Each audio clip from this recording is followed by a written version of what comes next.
gente! A gente está aqui hoje para mais um Mentes em Pauta com a Bia.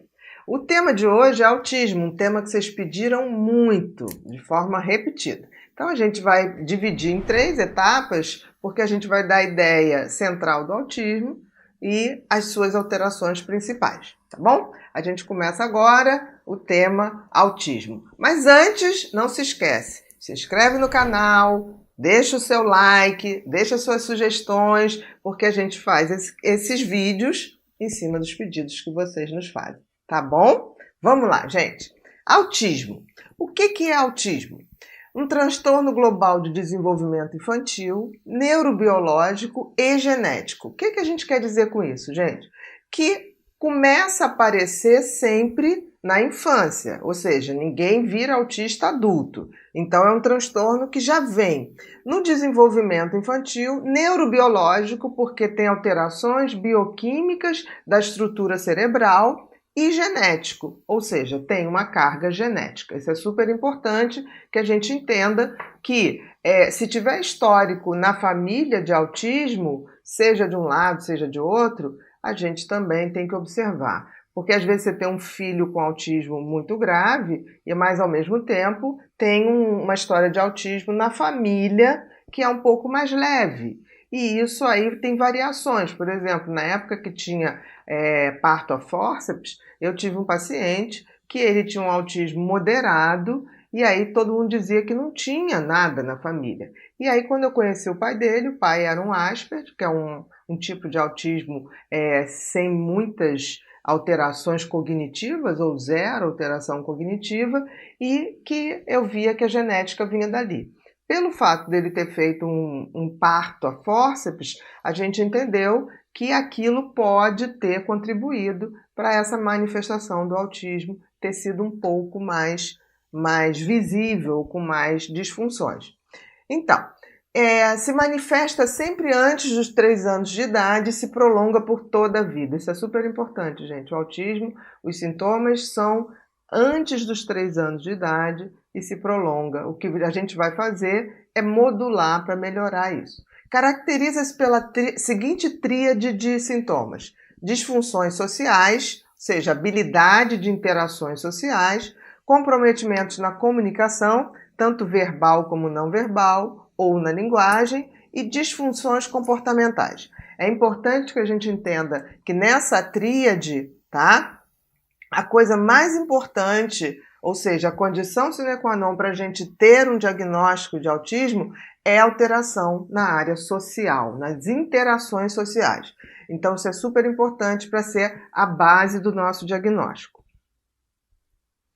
Só uma estatísticazinha para a gente ter uma ideia: estima-se que 70 milhões de pessoas em todo o mundo apresentem autismo, sendo que em crianças é mais comum que a AIDS, que o diabetes e o câncer somados. Quer dizer, não é uma condição rara, como muitas pessoas acham. O que existe é uma falta de diagnóstico e uma falta de informação para que os pais detectem isso precocemente, tá? E os médicos também. Há mais meninos que meninas com autismo, numa proporção de 4:1. Olha que interessante. Nos transtornos de ansiedade, nos transtornos depressivos, a gente sempre viu que predominava em mulheres. Com autismo é o contrário. Existem mais meninos que meninas, na proporção 4 meninos para cada uma menina, tá? Quanto mais cedo a pessoa for diagnosticada e tratada adequadamente, com uma equipe multidisciplinar, mais chances terá de manter uma boa qualidade de vida, aprender a interagir, que é o principal, desenvolver talentos inatos, desenvolver papéis sociais e adquirir autonomia e independência no futuro. O grande foco do tratamento é habilitar essa pessoa que tem autismo a ter uma independência, no sentido de autocuidado, de se tomar suas medicações sozinhos, de ter a sua higiene sozinho. Isso é o grande desafio dos pais que têm filhos com autismo. Transtorno do espectro autista. Hoje, né, na DSM-4 e DSM-5 principalmente, a gente não fala autismo, a gente fala transtorno do espectro autista, porque você tem uma gama tanto de apresentações do autismo, né, que a gente vai ver, como situações como, por exemplo, o Asperger, que é um autismo, tem todas as características, mas sem qualquer alteração cognitiva. Então vamos lá. As diversas manifestações do autismo. Traços de autismo, ou seja, aquela pessoa que não chega a ter uma clínica muito exuberante, ou então não chega a fechar o diagnóstico, não tem todos os critérios necessários e na intensidade necessária, mas ela tem o traço. O traço é como lembra o autismo, mas é bem mais flexível, mas mesmo assim não impede que a pessoa sofra e requeira tratamento. Então, traços de autismo muito leves, não chegam a fechar o diagnóstico, porém já causam prejuízos na interação, na interpretação e na interação social, principalmente, tá? Síndrome de Asperger, um tipo leve de autismo, em que não há atraso na aquisição da fala até os 3 anos de idade.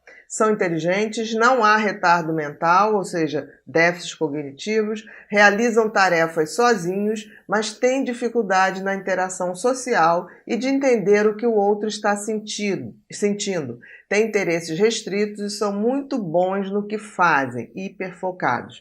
O Asperger, muitas vezes, ele lembra um pouco o transtorno de déficit de atenção. Principalmente quando ele tem uma hiperatividade física, né? Porque as pessoas confundem hiperatividade física com hiperatividade mental.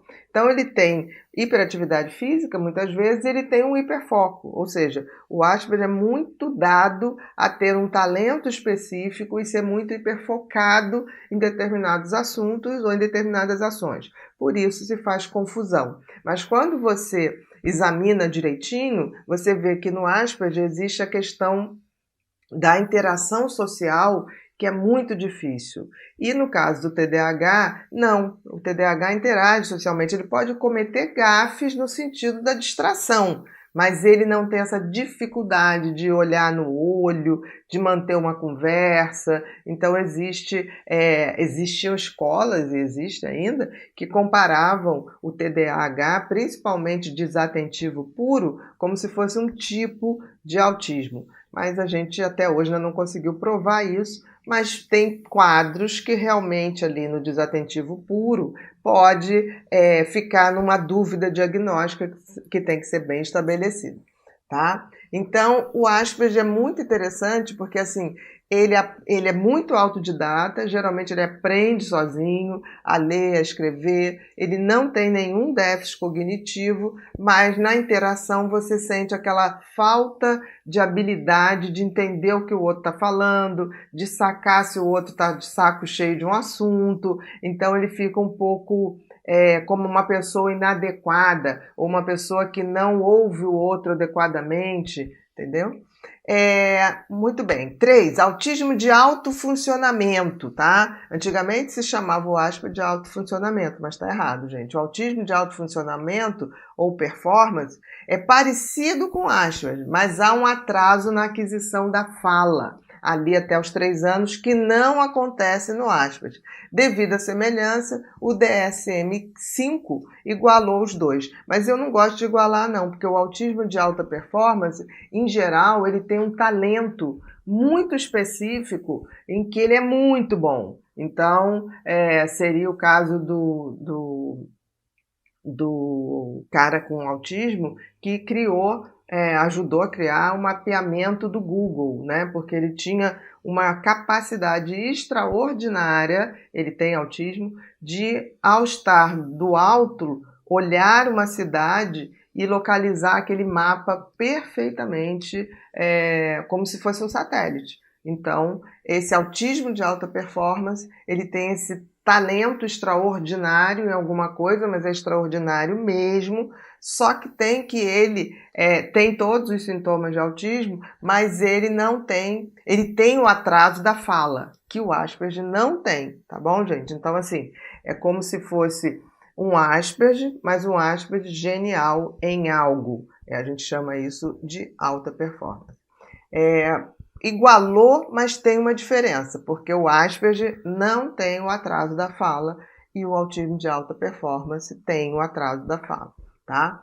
E por fim, a gente tem o autismo clássico, né, que a gente chama dos casos mais graves, que é o mais conhecido, onde a gente tem, além dessa